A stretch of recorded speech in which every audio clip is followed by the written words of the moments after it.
A nurse examines an elderly man who is brain dead, and one detail on his body leaves her frozen. The sky was still gray when Jonathan Morales left his house that day. It was not just any morning in Guadalajara.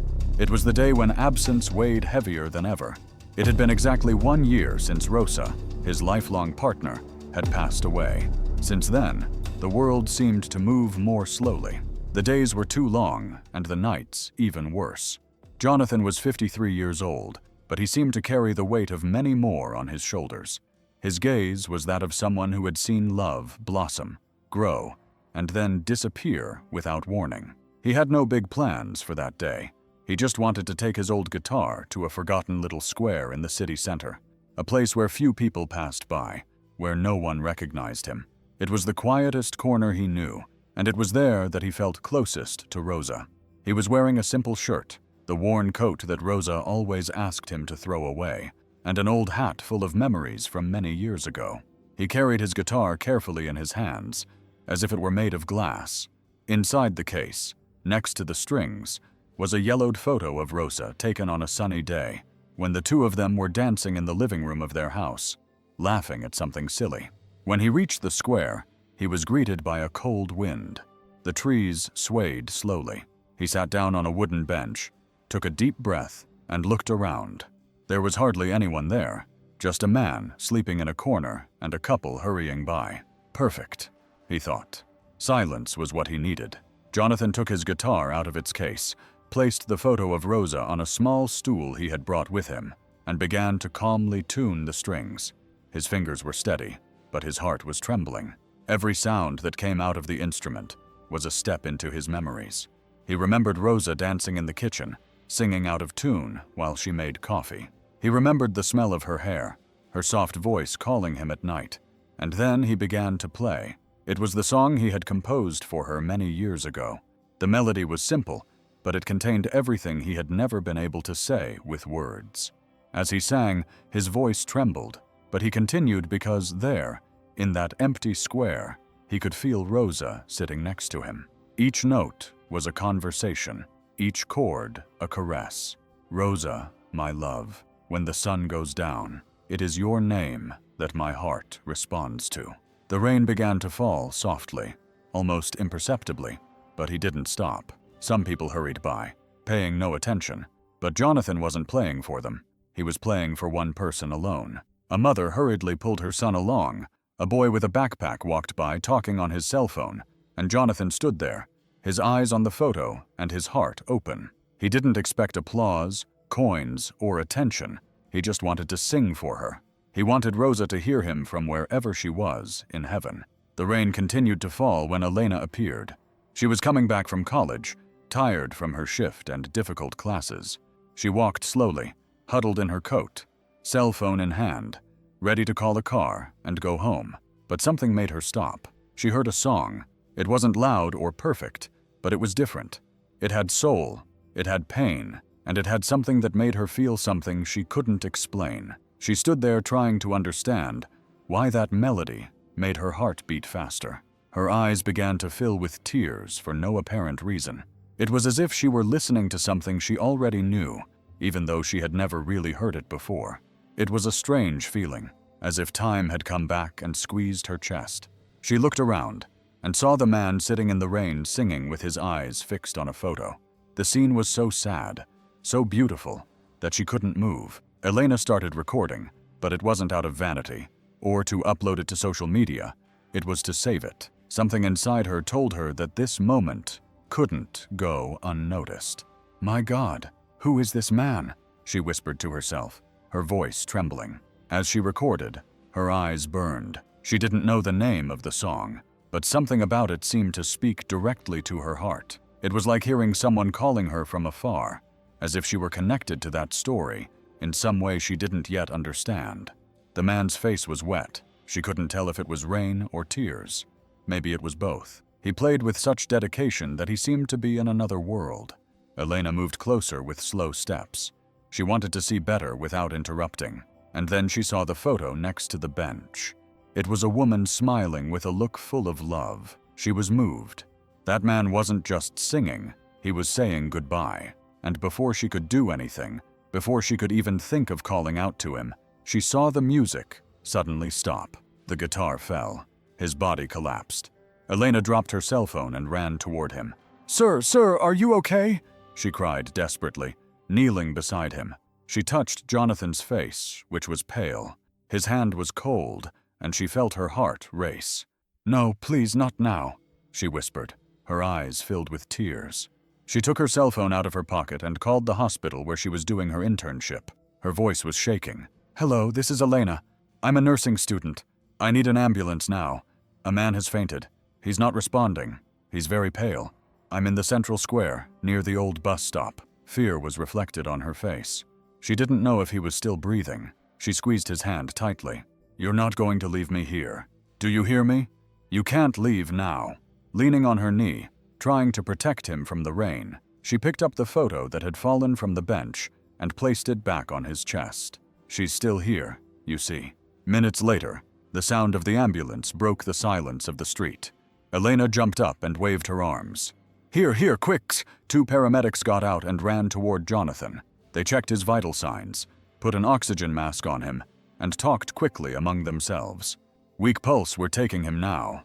Elena stood there, soaked, watching everything happen. She wanted to go with him, but they wouldn't let her. One of the paramedics asked, "Are you family?" She hesitated, her eyes filled with tears. "No, but I want to help." "Okay, but you can't get in the ambulance. You can take his things before going to the hospital." At the hospital, the noise was incessant. Hurried footsteps, hushed voices, the sound of machines that never stopped. Elena arrived soaked, her heart pounding and her hands still shaking. She looked for the emergency room and explained everything quickly. A nurse took her to a closed room where Jonathan was already being examined. Through the glass, she saw his body lying on the stretcher. Tubes, machines, and wires everywhere. His face was calm, but motionless. It was as if he were in a deep sleep. Two doctors were talking outside, speaking softly, using words that Elena, even though she was studying nursing, barely understood. One of them said, "No response, no activity, deep coma." The other, with a serious face, added, "Probable brain death. The brain is not reacting at all." Elena felt her legs go weak. A lump formed in her throat. "He's not dead," she said, her voice breaking. He was singing. He was looking at the photo. The doctor looked at her without showing any emotion. "The body is still alive, but his brain is no longer here." Those words hit her hard. They were like a sentence. "But he's still breathing," Elena insisted. He was smiling. He was smiling when he passed out. The doctor shrugged. "Sometimes the body acts on its own. It's normal." She looked back at Jonathan through the glass. So quiet, so fragile, and she couldn't accept that. Inside her was a certainty that the tests couldn't show. It was as if the music was still playing in some corner of her heart. And at that moment, without really knowing why, she made a decision. "I want to stay.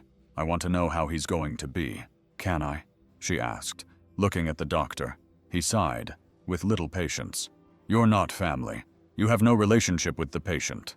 But he sang for someone who I feel was part of my life. I don't know how to explain it, but I need to be here," she said firmly. The doctor looked at the nurse, then said, "If you want to stay, you can. But miss, don't get your hopes up.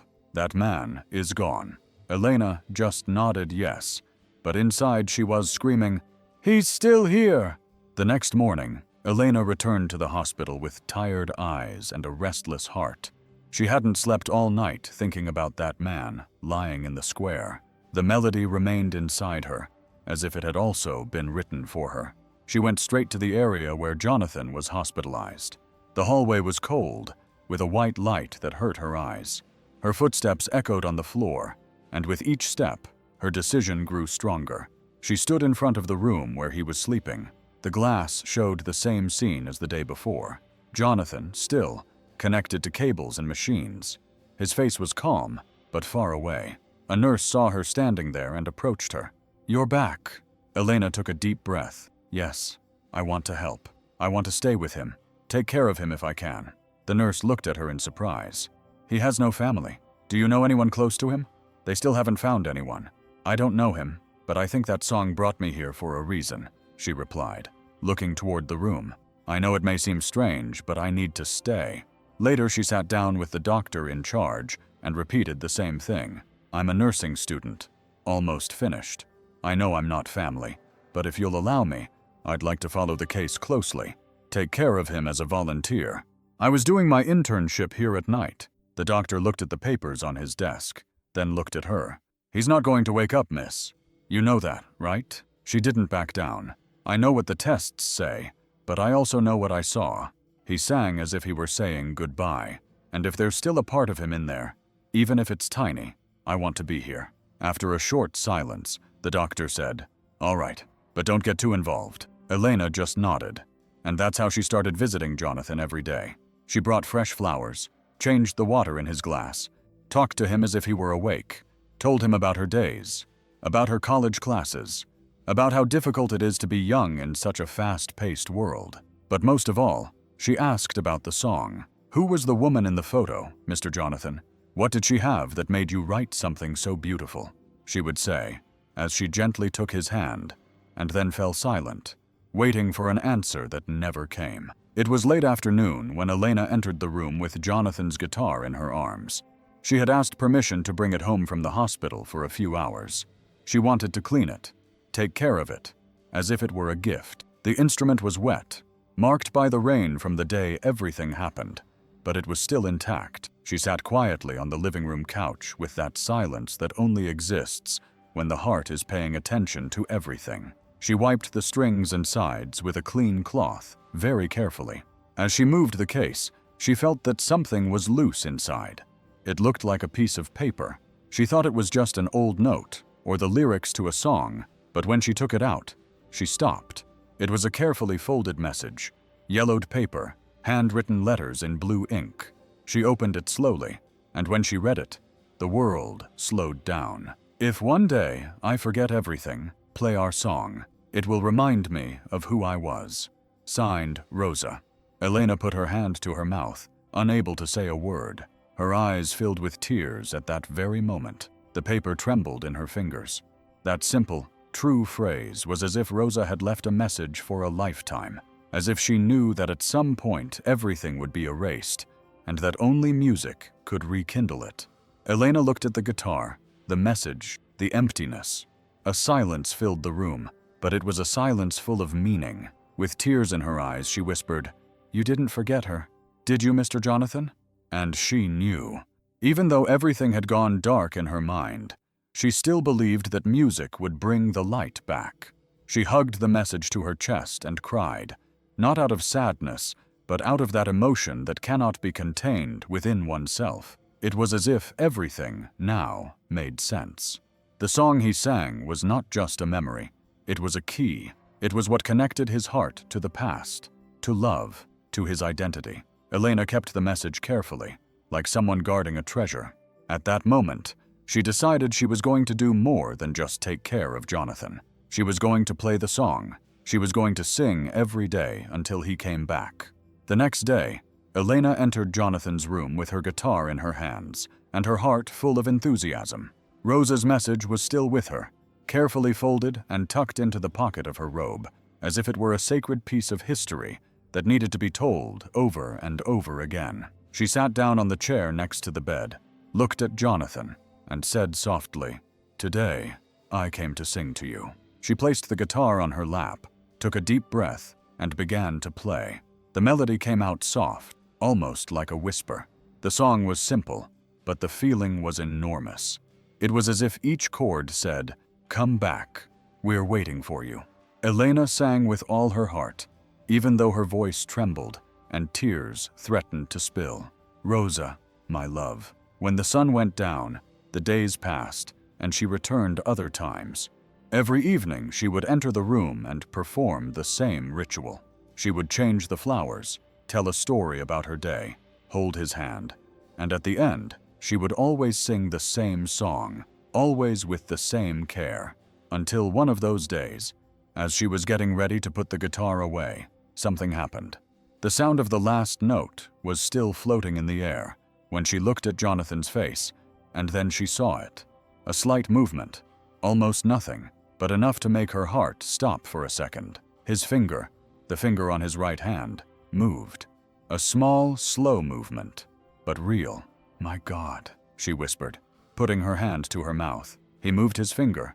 She leaned in closer. "If you can hear me, blink. Move your finger again. Anything." But nothing else happened at that moment. Still, she knew what she had seen. She ran down the hall looking for the doctor on call. "Doctor, doctor!" He moved his finger. He heard the song. "I'm sure of it." The doctor looked at her wearily. "Miss, those movements happen. It's common in patients like this. It's a reflex. It doesn't mean he's conscious, but it wasn't a reflex. It was just when I finished singing." He moved it as if he wanted to respond. "I understand you want to help, but don't get your hopes up where there are none." Elena stopped. She felt as if a bucket of cold water had been thrown on her chest. But she didn't fight. She didn't argue. She just looked back at the room with eyes full of something no one else could see. "I'm going to keep going," she said firmly, "even if no one believes me." And so she did. Day after day, she returned, singing, talking.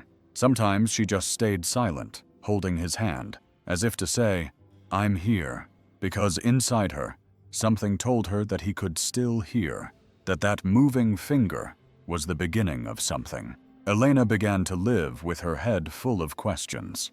Who was this man really? What had he experienced? Who was Osa? Why did that song make her feel so many things if she had never heard it before? It was then that one weekend she decided to go to the old hospital archives. She asked for help from an older nurse, Mrs. Lucia, who had been working there for more than 20 years. "Mrs. Lucia, by any chance, have you heard of a patient named Rosa Morales?" The nurse looked up slowly, thought for a moment, typed on the computer, opened a file with a photo, and then said, "Rosa Morales. Yes, I remember her. She was a very sweet lady. She was admitted here a few years ago, already in the final stages of Alzheimer's. She hardly spoke, but from time to time she sang." Elena's body froze. She sang a single song, always the same one. We thought it was beautiful, but sad. It was as if it were the only thing she could still remember. At that moment, Elena knew. It was the same song Jonathan played in the square, the one she had been singing to him every day. "Mr. Jonathan is her husband," she explained. "He is here in the hospital now, in a coma." Mrs. Lucia gasped in surprise and put her hand to her chest. "My goodness, fate is truly curious." With the nurse's help, Elena accessed Rosa's old file, and among the papers was a sheet with a handwritten note. The patient responds emotionally to the music played by her husband during visits.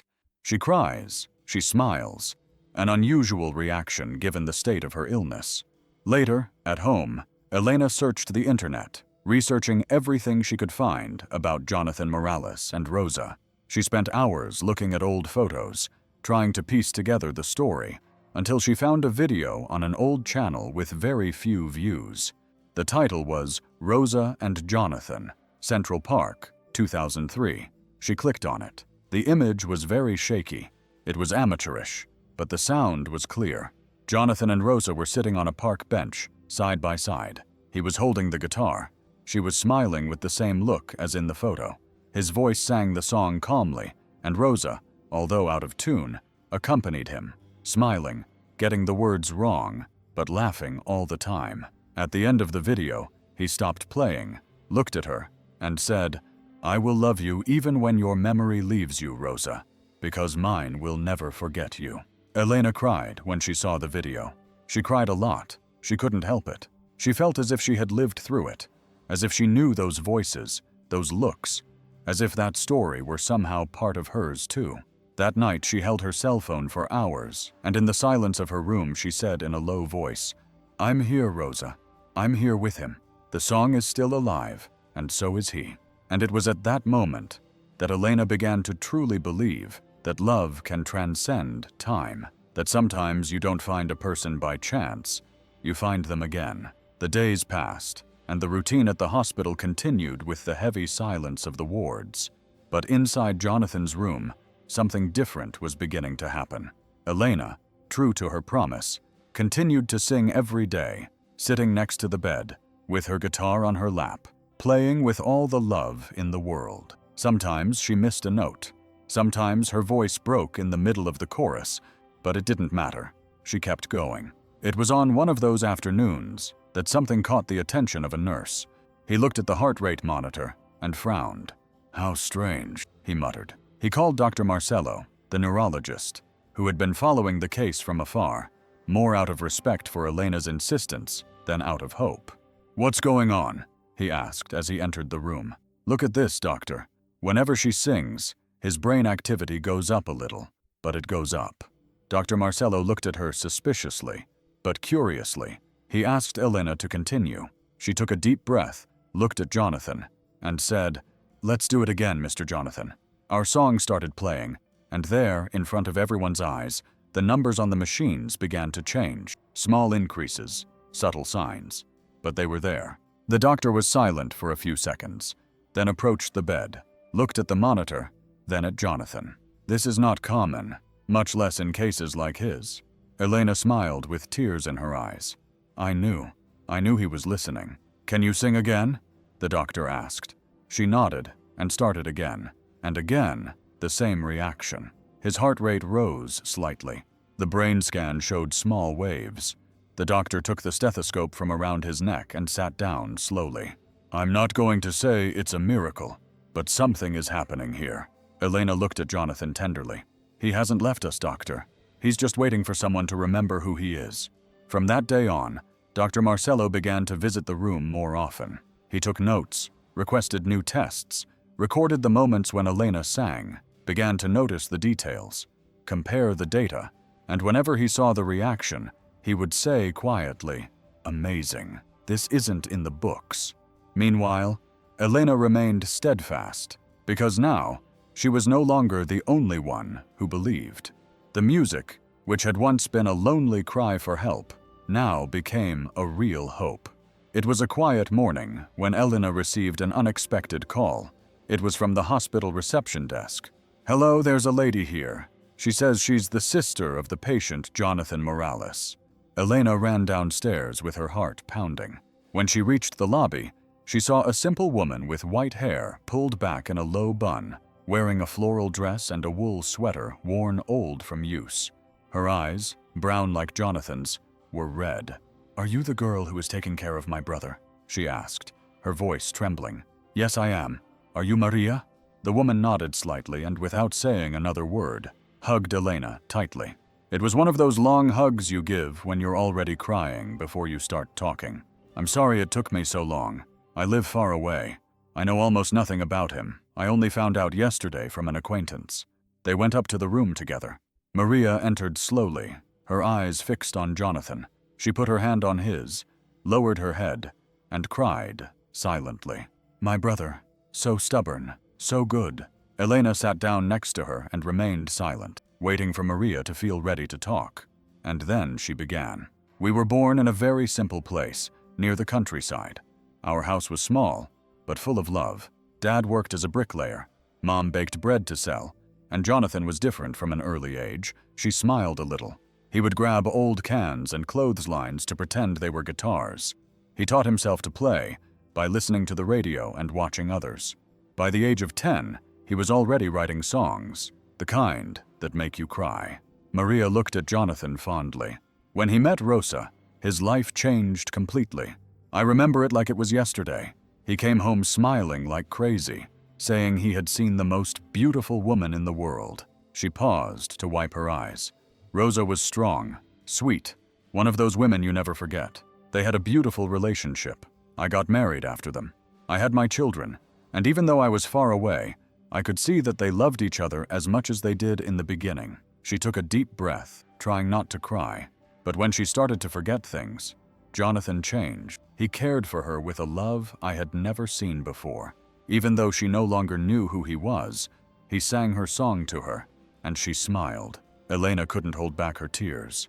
"I heard that song. It's the most beautiful thing I've ever heard in my life. He wrote it for her the day he asked her to marry him." Her voice came out softly, as if she were opening an old wound. "He couldn't go on, you know. After Rosa died, my brother stopped living." Elena looked at her intently, waiting. At first, he still tried to hide it. He said he was fine, that it was just sadness, that it would pass with time. But I could see in his eyes that it wasn't going to pass. Maria reached into her bag, took out a handkerchief, and wiped her eyes. He stopped working. The guitar was put away for months. The house, which had once been filled with music and smelled of coffee and bread, became dark.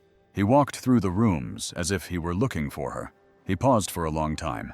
After a while, he began to disappear. He spent days outside, sleeping on the street, on park benches. He would return with red eyes and a dirty face. Sometimes he couldn't even remember where he had been. Elena felt a lump in her throat.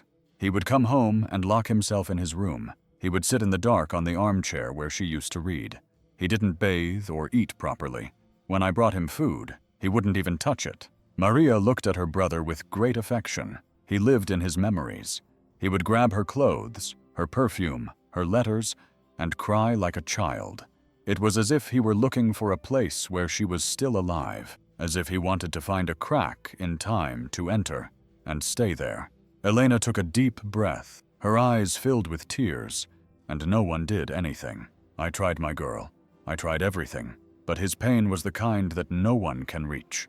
It was as if Rosa had taken half of him with her. Maria's voice trailed off. He would say to me, "Maria, the only thing that reminds me of who I am is that song. When I play it, I feel her here. It's the only time I'm still her Jonathan." The two of them stood silently for a while, looking at him.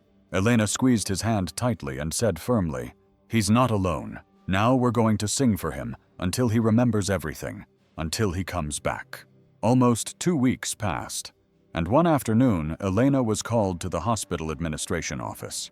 She sat in front of 3 doctors and a woman in a suit from the administrative department. They all had serious, cold expressions on their faces. "Elena, Mr. Jonathan's condition has not changed. The tests remain the same." She already imagined what was coming, but even so, her heart began to beat faster. "We understand your dedication, your love, but it's been a long time. Our hospital is small, and since he is officially brain dead with no improvement, we are going to begin the protocols to disconnect everything." Elena closed her eyes tightly, trying not to cry right there. "No, please, you can't do that. He's still here. I saw him." The doctor saw her reaction when he heard the music. His brain responds, "Those are very small reactions, Elena. They don't change the situation. Tero, they do change hope," she shouted, her voice trembling. "If there's still a sign, any sign, you can't give up." She ran out of the office and went straight to Maria. She told her everything. Still trembling, Maria closed her eyes for a moment, and when she opened them, there was a strength there that even time had not been able to extinguish. "They're not going to disconnect anything, not while I'm still breathing." The two of them spent the night awake. They thought, cried, talked, and then the idea came. "Let's put on a concert," Elena said, her eyes shining. "A small show in the hospital courtyard with their music, the music that always brought Rosa back, the music that is bringing him back." Maria agreed immediately. He needs to hear that. He needs to feel that the world still remembers him. The next day, they spoke to the management. With tears in their eyes, they begged for more time, for one last try, one last breath. "If he doesn't respond after this, we will respect the decision, but please, let us try." After much insistence, the answer came. They had one chance, one day. In less than 24 hours, Elena and Maria ran everywhere. They made simple invitations, spread the word by word of mouth, asked the hospital staff for help. They asked patients, street musicians, even those who shared the early mornings with Jonathan when he wandered aimlessly through the city. On the afternoon of the concert, the hospital courtyard was filled. There were makeshift chairs, small speakers, and Mrs. Ted flowers. The staff left their shifts.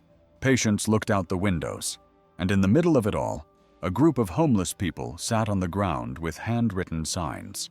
"Jonathan, we are here." Elena climbed onto the small makeshift stage, looked out at the crowd, and spoke with a trembling voice. This song was written by a man who loved so much that even in silence, he still sings inside. He needs us now.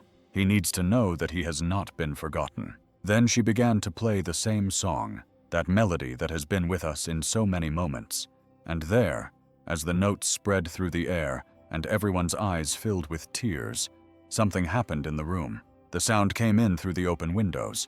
The sun's rays passed through the thin curtain and fell on Jonathan's face, which still looked asleep. The machines continued with their monotonous sounds, beeping slowly. But something was changing. First, his heart rate quickened slightly. Then there was a small movement on his forehead, almost impossible to see. The neurologist, who was standing near the window, slowly said, "Turn up the music, please." Elena sang with her eyes closed, excited, while inside a silent miracle began. Then Jonathan's eyes opened, not quickly, but slowly, like someone struggling against a heavy weight. His eyelids moved slowly, trembling until his deep, ancient brown eyes looked up at the white ceiling. Silence. The nurse dropped the notebook she was holding. A patient at the window put her hand to her mouth. A worker sweeping the floor dropped his broom. In the courtyard, the music stopped suddenly when an assistant ran down. He opened his eyes. Elena didn't quite understand. How could Jonathan be awake? Elena dropped her guitar and ran with trembling legs. She flew up the stairs. She ran past the nurse's station, pushing doors open until she reached the room. She stopped at the door.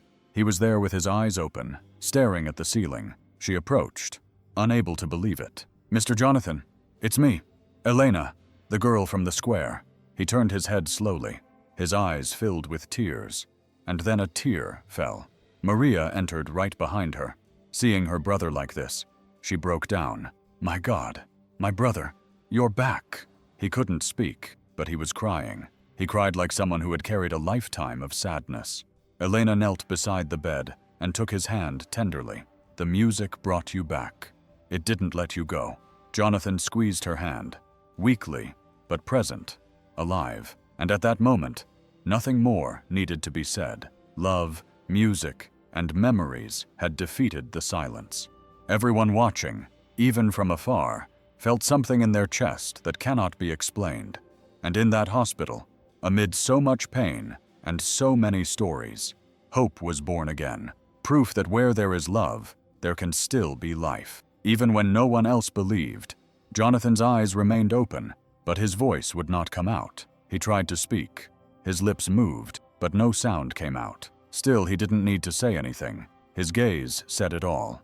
It was as if he were shouting from within. "I'm back. I'm here. I heard you."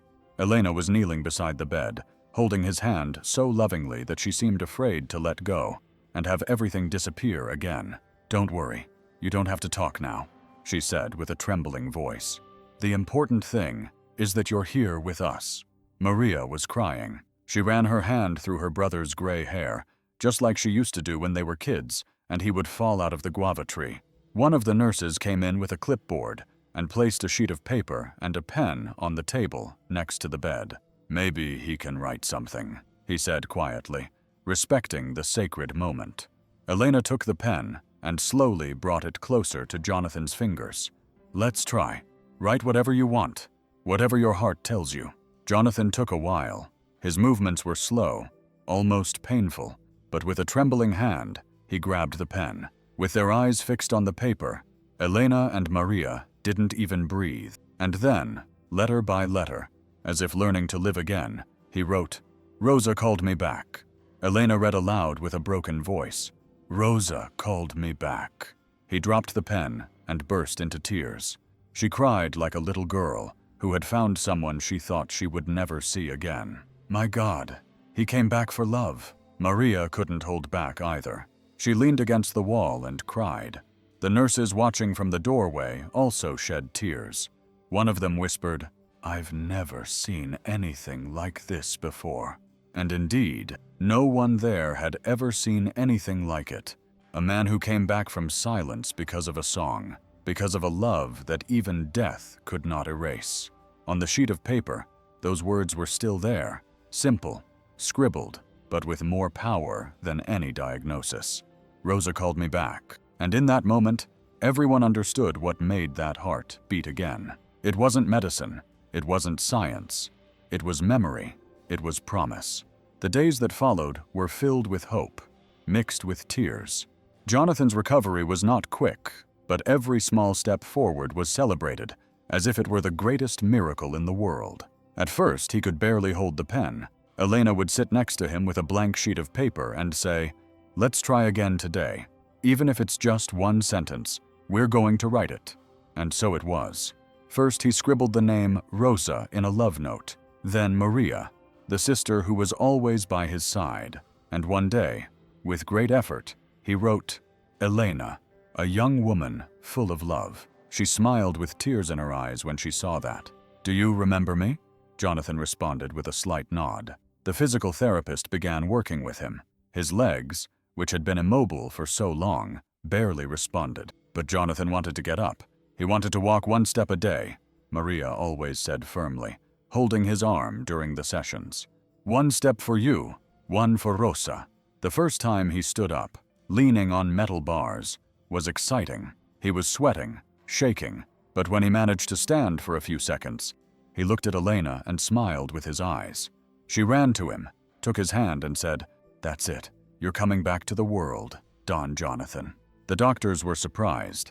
Every week he recovered something. Talking was still difficult, but his gaze was full of life. With each visit, the connection between him and Elena seemed to grow. She felt that this bond was more than just nurse and patient affection. It was something bigger, deeper, as if fate had put them there to fulfill something that was left unfinished. Elena began to talk to him even when he couldn't respond. She told him about her childhood, the afternoons with her mother and aunt, the songs she listened to without knowing where they came from. "I always felt a nostalgia that had no name," she told him one day. "And now, seeing how he is recovering, I feel that nostalgia beginning to fade." Jonathan looked at her with tears in his eyes. When they were together, the room ceased to be just a room. It became a place of healing, of new beginnings, of found memories. Maria noticed everything. She watched the two of them in silence and smiled. This man had never connected so quickly with anyone. "Elena, not even with some of his relatives. With you, it's different. He looks at you like someone who has found something he didn't know he had lost." And Elena felt the same way. On a quiet afternoon, as the sun gently streamed through the bedroom window, Maria appeared with a cardboard box in her hands. Elena was there helping Jonathan practice writing in large letters in a notebook when she saw his older sister come in, smiling with that look of someone about to open up the past. "I brought some of his old things. I thought they might help," said Maria, carefully placing the box on the table. Jonathan looked on curiously, and Elena stopped what she was doing to listen. Maria, Giudo sat down on the armchair near the bed and began to take out papers, black and white photos, and music notebooks with loose, yellowed pages. "There are many memories here, many beautiful things, but also difficult ones." She looked at her brother fondly and continued, "Do you remember your first love song, John?" Jonathan nodded slightly, and his eyes filled with tears. Elena moved closer, sensing that an important story was coming. "Before Rosa, there was someone else. You were very young, living out there on the ranch with Dad and Mom. You played all day in the yard, and one day a new girl came to town. Claudia had light eyes and a shy laugh. And you fell in love." Elena froze when she heard the name. Claudia. Her heart tightened in her chest. "You started seeing each other in secret. It was pure. It was beautiful. She would come to listen to you play by the river. She would sit next to you and sing out of tune, just like Rosa." Then Maria laughed, wiping her eyes. "One day you wrote a song just for her, a sad song, but full of hope. You wanted to run away with her, remember?" Jonathan didn't move, but a tear rolled down the corner of his eye. "But her family wouldn't allow it. They said you were poor with no future, that being an artist was not a profession, and they took her away. You spent days locked in your room without eating until you met Rosa, and then your world became colorful again." Maria took a folded piece of paper out of the box. It was the lyrics to that old song. The ink from the pen had faded with time, but it was still legible. She gave it to Elena. "It was after Claudia that he wrote this, as if fate had prepared it beforehand, you know?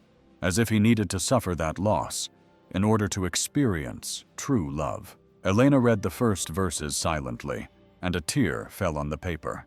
The name of the song was Waiting Notes. It spoke of an impossible love, but also of a new beginning, of a light that would come after the pain. "This song," Elena said with a broken voice, "is as if it were talking about me too. as if it were written for someone who had not yet been born. Maria looked at her silently, like someone who understands more than she can say. Jonathan closed his eyes for a moment, and when he opened them again, he looked at Elena with a tenderness that said more than 1,000 words. Elena held that old song in her hands, titled Notas de Espera, Waiting Notes, trembling between her fingers. The words spoke of a broken love, of a woman who left before her time, of a man who waited without knowing if there was still hope. It was as if each verse were a window into something she had always felt but never understood. She turned to Maria, with tears in her eyes. Her voice was low, but firm. What was the girl's full name? The one from your brother's past. The Claudia he loved before Rosa. Maria was silent. She looked at Jonathan, then at Elena. She seemed to weigh each word with her heart. You really cared about her, didn't you? I just want to understand, Elena said with a lump in her throat. It seems like this story is mine too. Maria looked down, sighed deeply, and then replied as if revealing a secret she had kept for decades. Her name was Claudia Duarte. Elena froze. She stood up abruptly. The paper fell from her hands. Claudia Duarte, she repeated, her eyes wide. Yes, Maria confirmed in a whisper. Elena took 2 steps back, feeling the ground slip away from under her. The words wouldn't come out of her mouth. She ran out of the hospital without thinking twice, as if something much bigger than herself were pushing her. When she got home, she rushed in, her face pale. Mom! Mom! She shouted loudly, her voice breaking. Her mother came out to the living room, frightened. What happened, honey? Just answer me one thing. Aunt Claudia had a boyfriend named Jonathan. The woman fell silent.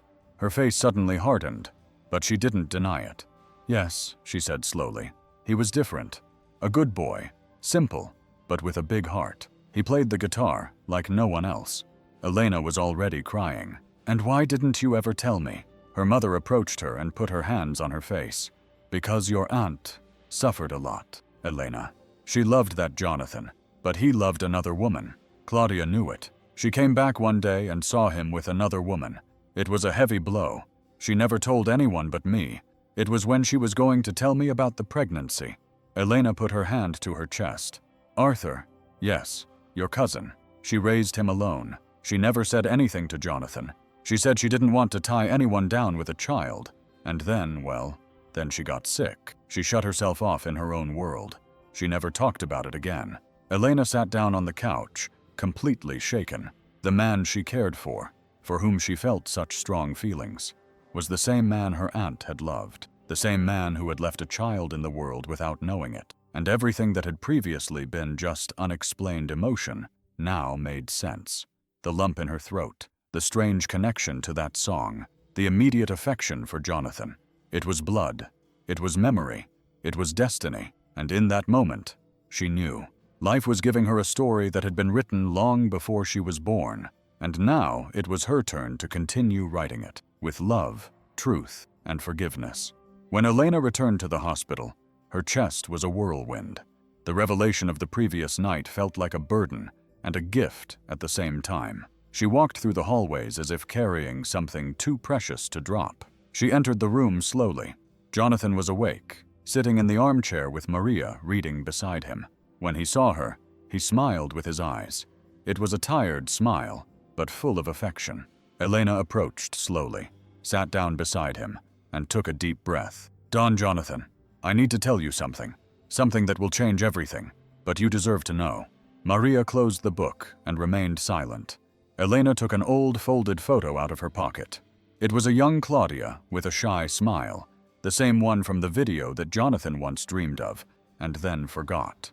She placed the photo in his hands and said with a trembling voice, "This girl here is Claudia, the same one from that old song you wrote before you met Rosa." Jonathan's eyes widened, and he remained still with the photo between his fingers. A heavy silence filled the room. He tried to speak, but he was weak.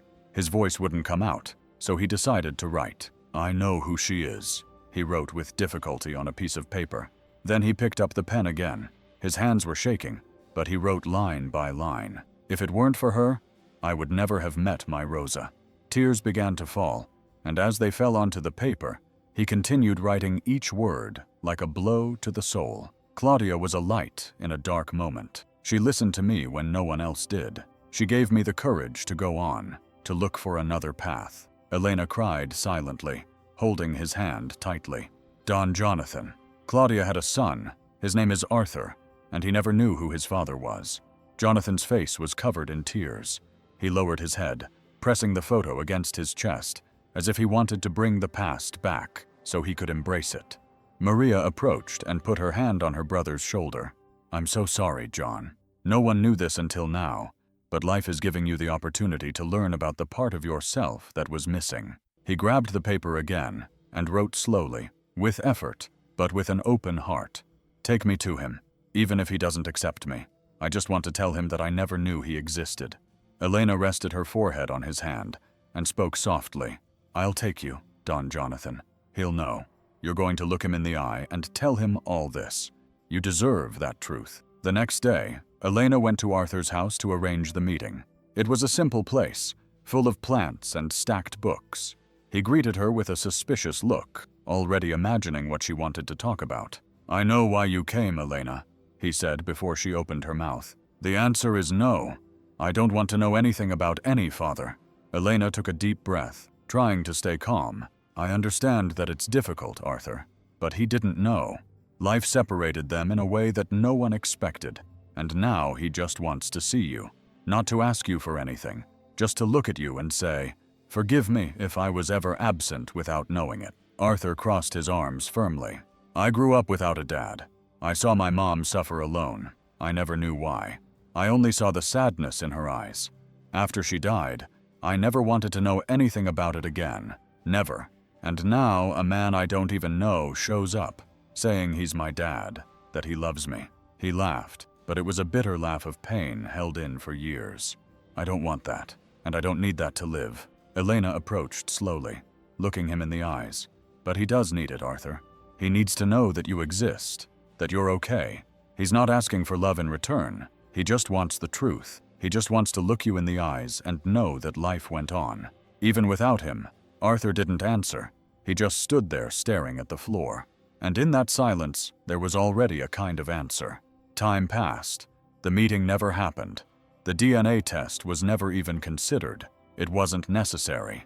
Maria knew it. Elena knew it. And Jonathan already felt it in his heart.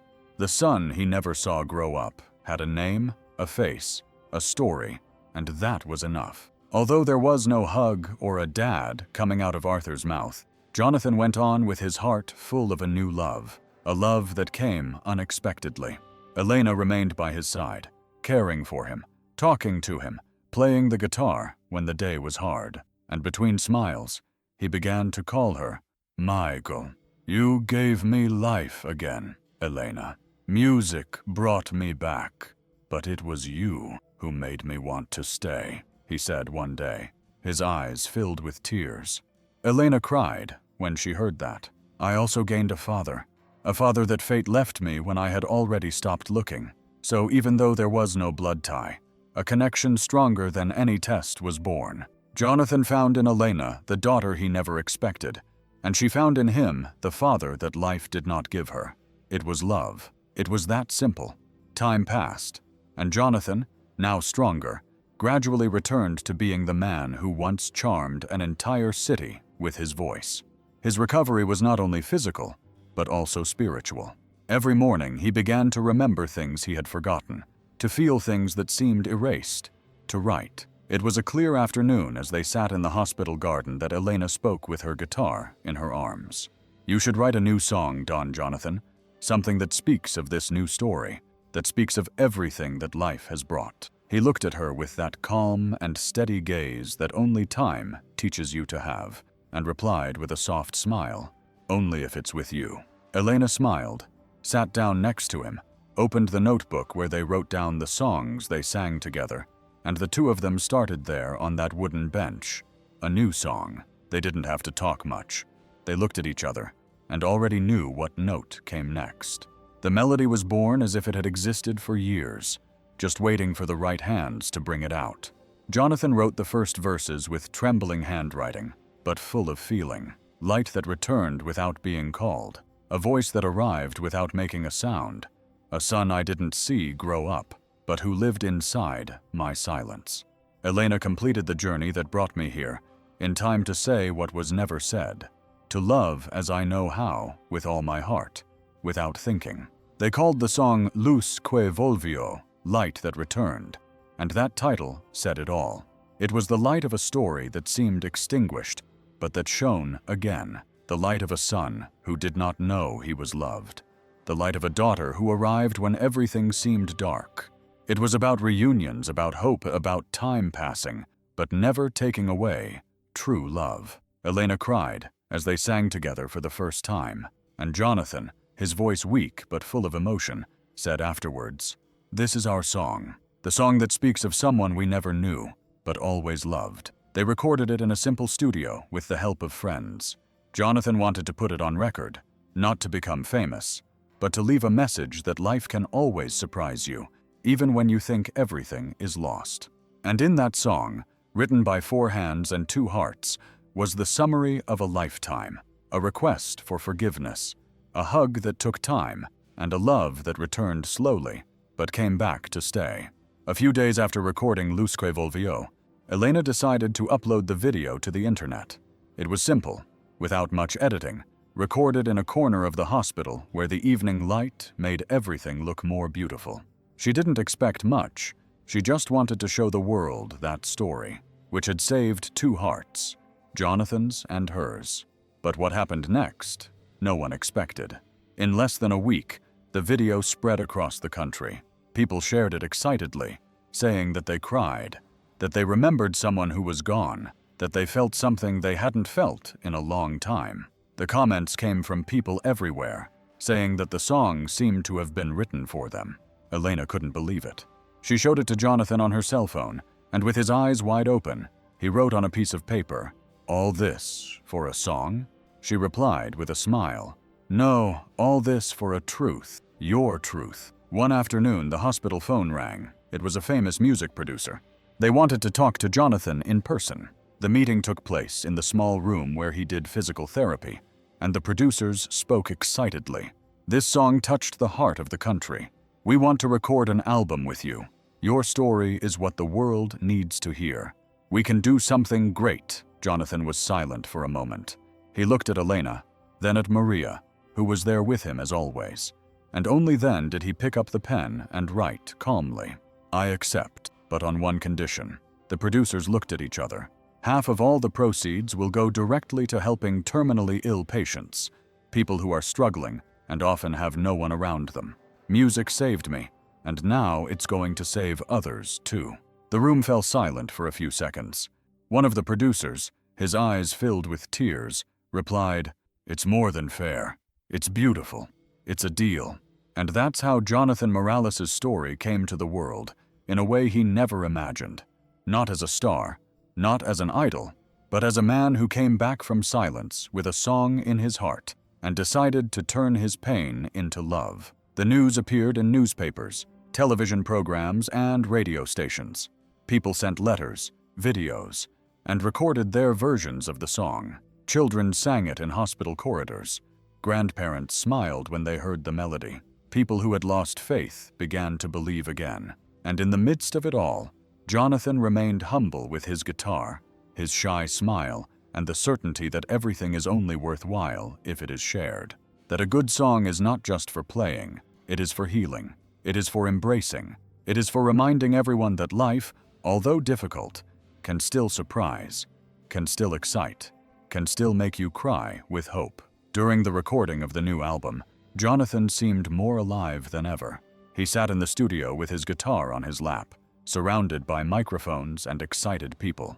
With every note, with every verse sung, his eyes sparkled as if he had become that young dreamer again, who once charmed Claudia by the riverbank and then lived out his love with Rosa in the squares and at home. But his body was no longer the same. In recent weeks, Jonathan had begun to feel a strange tiredness. He spoke less. He had trouble breathing after long sessions. He felt a little dizzy in the middle of recording a song and had to sit down before it was finished. Elena noticed. She always noticed. "Are you okay, Don Jonathan?" she asked, her eyes already filled with concern. He just smiled with the corner of his mouth, took a deep breath, and replied, "I just feel like time is calling me louder." At the hospital, the tests confirmed it. Jonathan's heart was weak, very weak, as tired as he had tried to hide for so long. The doctor called Maria and Elena in to talk privately. The room was small, lit by a cold light that made everything harder to hear. "He's having minor heart failures. The crises could worsen at any moment, and he may only have a few weeks left." Maria put her hand to her chest. Elena couldn't hold back the tears. "But he was doing so well," she said, her voice trembling. "His mind is strong. His heart isn't. The effort, the emotion, all of that affects his body. You have to know that he may not finish this album." Elena left the room and went straight to the room where Jonathan was resting. He already knew. No words were necessary. He saw her face and slowly wrote on a piece of paper, "The time has come." She sat down next to him and held his hand tightly. "Not yet, but when it comes, it will be in the most beautiful way. Singing, being heard, being loved." He smiled with tears in his eyes and wrote another sentence. "Then, let's finish the song from beginning to end." And in the days that followed, each recording was like a farewell. Each verse was a part of his soul that he left behind. The musicians recorded in silence, with respect, as if they were praying. Jonathan's voice, weak but steady, entered the microphones and came out of the headphones like a living memory. Elena helped him onto the studio stage, adjusted the microphone, carefully tuned the guitar, and at the end of each session said, "Thank you for not giving up." The world still needed to hear him, and Jonathan smiled with a calm look, like someone who had already seen heaven up close. That night, the studio was quieter than usual. The lights were dim, and only Jonathan and the sound technician were there. Elena had gone out for some fresh air, and Maria had gone home to rest. Jonathan asked for a moment alone, and the technician understood that it was something important. Sitting in front of the camera, with his guitar beside him and his eyes shining with emotion, Jonathan took a deep breath. He knew this would be a different video. A video that wasn't for everyone. It was for her, for Elena. The camera started recording, and he waited a few seconds. He looked straight into the lens, as if looking into her eyes. His voice was soft, but full of affection.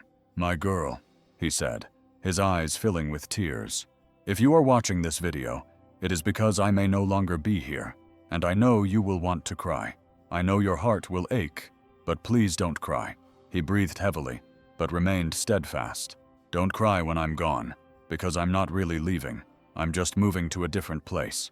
I'm going to play on the other side, where maybe Rosa will be waiting for me, with that smile I never forgot." With a slight smile on his face, he picked up his guitar, but didn't play it, just hugged it to his chest. "When you miss me, play our song, the one we wrote together, Lusque Volvio. Because that song isn't just a memory, it's a path, an embrace that continues even when there are no arms left." He lowered his head, overcome with emotion. Then he looked back at the camera. "Music brings back what should never have gone away. It brought me back to my Rose and gave me to you to tell you that I had a son. Even if he doesn't love me, I love him." A tear rolled down his cheek. He didn't try to hide it. "You were more than a friend, more than a nurse. You were a gift that God sent late. But at just the right moment, a daughter of the heart looked to the side, as if remembering something dear, and ended with a broken voice. Thank you for giving me back my life, and for giving me peace to leave." The camera stopped recording, but there, in that simple video, Jonathan left everything he felt. The morning was clear, silent, as if the world had stopped for a moment to respect a farewell. Jonathan slept in his hospital room with his headphones on. The playlist was simple, just the tracks from the album he had recorded in recent months, one after another, until he reached the last one. Lusque Volvio, Light That Returned. The song played softly as he breathed slowly. It was a gentle melody, made up of notes of nostalgia, hope, and reunion. And there, in that quiet moment, Jonathan simply passed away, without pain, without noise, like someone who finishes a beautiful verse and then rests their head in satisfaction. When Elena entered the room later, she found the continuous sound of the device next to the bed, his face serene, almost smiling. his eyes closed as if dreaming of the embrace he had waited for all his life. The headphones were still playing the last note of the last song. She stood there, feeling the weight of the world on her shoulders. The tears came without asking permission. She approached slowly, carefully removed the headphones, and placed them on his chest. "He left, listening to our song," she said with a trembling voice. Maria arrived shortly after. She saw the scene and understood everything just by looking. She hugged Elena tightly, the two of them crying silently, in a way that only those who lived through it together can understand. Days later, the wake was simple, but full of love, with flowers everywhere, a guitar in the corner, and next to the coffin, a photo of Jonathan smiling with Rosa in his arms, and his guitar on his back. Friends, neighbors, people who had seen him sing in the square, and even people who only knew him online were all there, silent. With respect, a group of street musicians played Rosa, Mi Amor very softly as people passed by. And then Elena got up and climbed onto a small makeshift stage. She had the same guitar they used to record Luz que volvió. The silence was so great that you could hear the wind rustling the leaves. She looked at everyone, then at the coffin, and spoke in a trembling voice. "He taught me that music can save, it can heal, it can bring back even those we thought we had lost forever." She took a deep breath, wiped her tears with the sleeve of her blouse, and began to sing the same song, the one that was born from an impossible reunion, that spoke of love, that didn't have time, that spoke of forgiveness as she sang, cried, but also smiled, because there, in front of everyone, she knew that Jonathan hadn't left. He had stayed everywhere. Maria held his hand tightly, and in that squeeze there was everything: pride, farewell, love. Elena's voice trembled at the end of the song, and when she reached the last line, she said it with all her soul: "Son, whom I did not see grow up, but who lived within my silence." And then she put down her guitar, looked up at the sky, and whispered, "Go in peace, my old man. Your music remained, and with it, you remained too."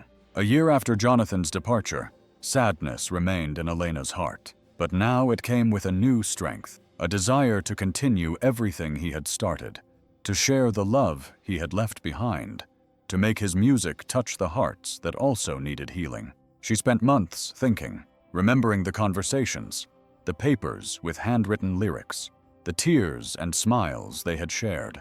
That's when the idea for the foundation was born. She called it Notas de Jonathan. It was more than just a pretty name. It was a piece of him that still wanted to live. It was a way to ensure that the man who came back from the darkness because of a song would continue to change lives with what he loved most: music. She rented a simple little house in a neighborhood where almost no one has access to art. A place with open doors, walls covered with photos of Jonathan and Rosa, and a guitar hanging right at the entrance, as a symbol that you entered with your heart.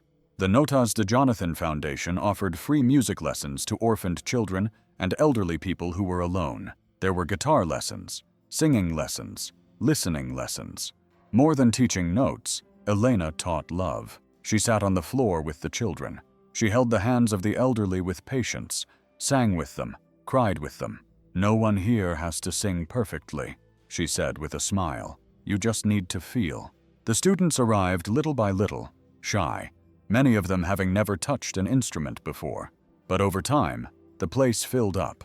The sound of the strings, mixed with laughter and stories, filled every corner.